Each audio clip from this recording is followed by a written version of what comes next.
In question number 2, you're asked to figure out the amount of expense that needs to be recognized in January for each of these items.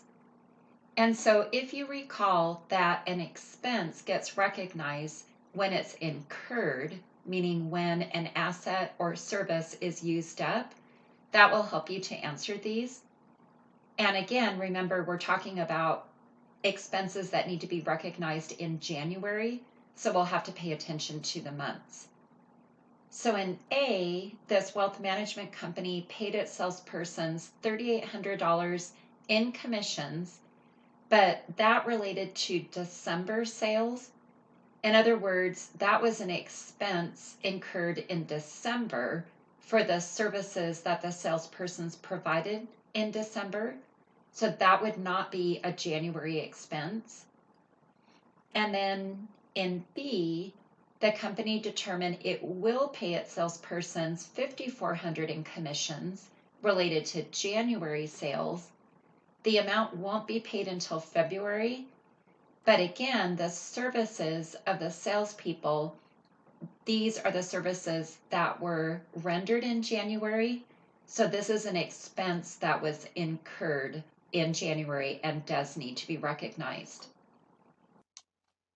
In C, the city of Omaha hired this company to provide trash collection services starting January 1st.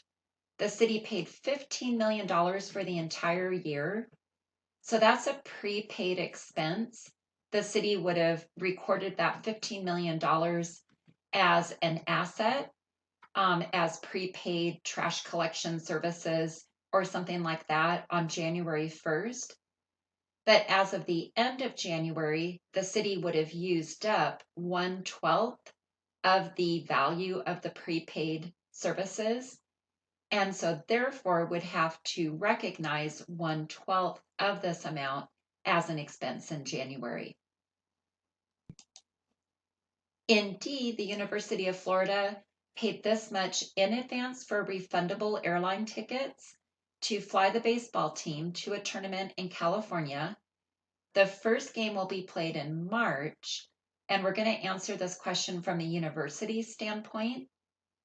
So the university is prepaying travel expense. The tickets won't be used until March, so we're not going to use up that service until March, and therefore we're going to wait until March to record the expense. We won't record any expense in January.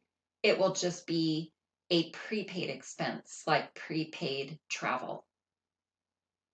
In E, this community college employee worked 8 hours on January 31st, won't get paid until February, but the community college has incurred this expense because the services of the employee were rendered on January 31st. So we owe for those wages and we need to calculate the amount and recognize it as an expense in January. This $8,100 payment for a fire insurance policy on January 1, that's prepaid insurance. That's going to get recorded as an asset on January 1st, but as of the end of January, we will have used up 1 out of 12 months of coverage, and the using up of that policy represents an expense. So we need to take 8,100, divide by 12, and put the amount here.